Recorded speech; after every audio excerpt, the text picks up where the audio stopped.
Yeah, I think, I mean, I did a lot of things well in the match, especially the first two sets. I think I executed on a lot of the harder things that I wanted to do, and kind of almost let it get away from me on maybe some of the things that should be a bit easier to do. I guess I was being very aggressive, returning, hitting balls from the ground, and then I'm obviously doing that to get balls that are a bit shorter. Sometimes I can, pull it on a forehand and look to get a ball that I can really attack with my forehand. And I think a couple big points, I did that, hit good returns, hit deep balls, had the ball that I wanted, and just either didn't do enough with it sometimes. And, he plays incredible defense, anticipates well, passes well. So, I have to make sure that, those putaways are taken care of. So I think, some big points I just wasn't as clinical with, like, the short put away balls as I would have liked to been. And like I said, I think that's the harder thing to do, is to get to that point in general, because the last couple of times I played him, especially in Saudi, I don't even get a look at those type of balls. He is kind of just always on offense, and I don't even get a chance to get the balls to attack. But yeah, today I did, and I just wasn't, like, clinical enough in finishing some points on some really big points, I think.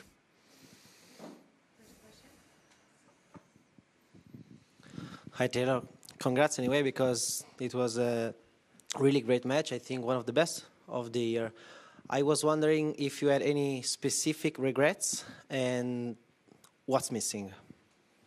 Yeah, I mean, I think there's a lot of things. I think it's like, I mean, I really believe if I hit my forehand just a little bit better on some shots, and I'm up a break in the second, and I'm putting myself in a position to serve out the match. I mean, the ones that come to my mind are, there was one game, 15-30, I missed a forehand that I should have at least, like, put away or hit a good enough shot to win the point on. I did the same thing on a 30-all on one of the break points. I let that overhead bounce. I probably should have just sent it out of the air and just accepted it if I missed it, but I think that was a good opportunity to win the point.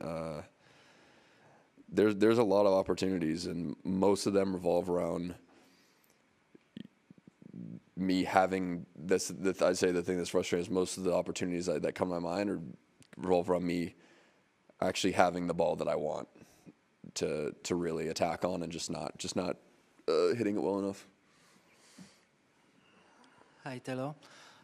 You said that if you could hold your serve, it's going to be a match. That was the case pretty during all the match. But how difficult is it to stay focused on your serve when you're playing Carlos? And second, do you think it's the match where you were the closest to him, maybe? I mean, recently, I mean, I did win one time, but yeah, I mean, out of the last two matches, yeah, like, I felt like when I played him in Saudi, I didn't even have like I said, I didn't really even have a chance. Like, I wasn't ever getting looks in that match to be aggressive, to pull the trigger. He was just always in control, and a bit like that in Tokyo as well. So obviously, yeah, the first two sets of this match, I felt like I was getting a lot of opportunities, and that was because I was returning really well, returning really aggressive. I don't think it's tough to stay focused on the serve. I don't think the serve is really an issue in the match. I think, once we get to the third set, I'm struggling pretty hard with my knee tendonitis. It starts to have to play back-to-back days, and then I'm playing such an explosive match. I feel like it gets it gets a little bit tough to like bend my knee on my serve once we get like that late into the match. So that is what it is. I can't really do much about it, but yeah, the first two sets I think I did an incredible job serving and returning, and I gave myself all the chances I could possibly ask for the first two sets. Just on that point of those first two sets being so close, and when it ended up going into a third set, was there not that you didn't stop trying to your best, but was there an element of total frustration and a bit of a letdown or feeling a bit flat or anything like that with the third set? I mean, there's definitely frustration because, like I said, I felt like I had my opportunities, but I mean, to be completely honest, it's just the flatness is just my knee. Like, my knee's completely cooked. There's nothing I can really do. I've been dealing with it all year. I've had tendonitis all year long. It didn't start to become a problem in my actual tennis matches until around grass court season, kind of after grass court season. Up until then, I would only ever feel the pain after cooling down, after being done. It was never an issue, and then that's when I started feeling it during matches. And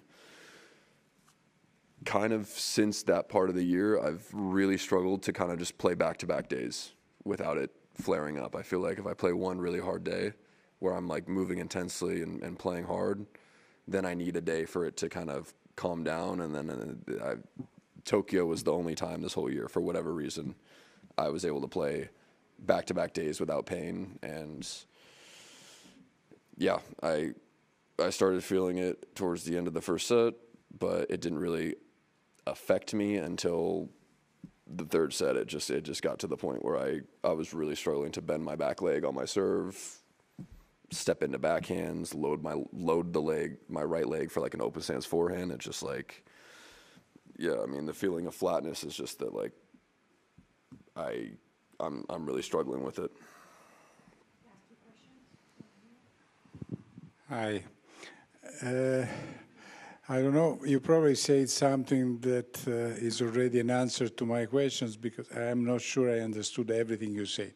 But there were at least 3 or 4 forehands that you were 2 meters, 3 meters far from the from the net court.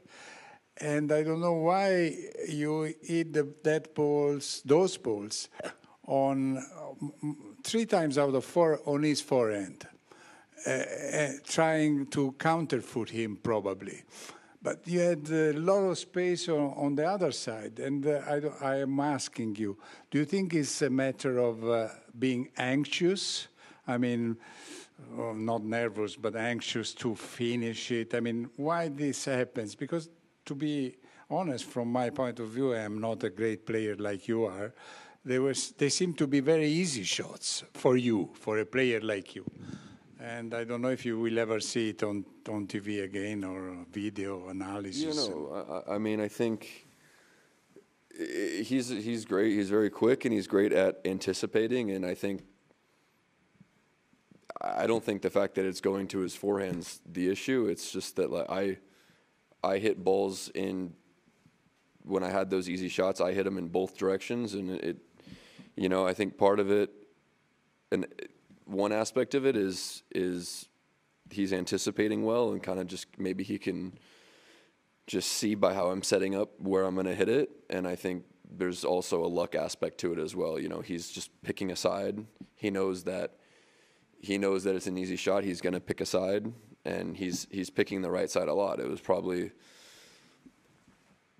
I don't know if there's probably ever been a match where someone's picked the right side on short balls against me more, and that's obviously why I say it can't all be luck. You know, he's a great mover, and he anticipates really well, and I'm sure he anticipated a lot of the shots. But yeah, I mean, to be honest, on a lot of those short balls, I tried to mix it up. Sometimes I hit what I thought was the more obvious shot. Sometimes I hit what I thought was the less obvious shot for him, and he seemed to be there every time. It's, again, one of the very frustrating parts of the match is not being clinical, finishing the easy shots sometimes.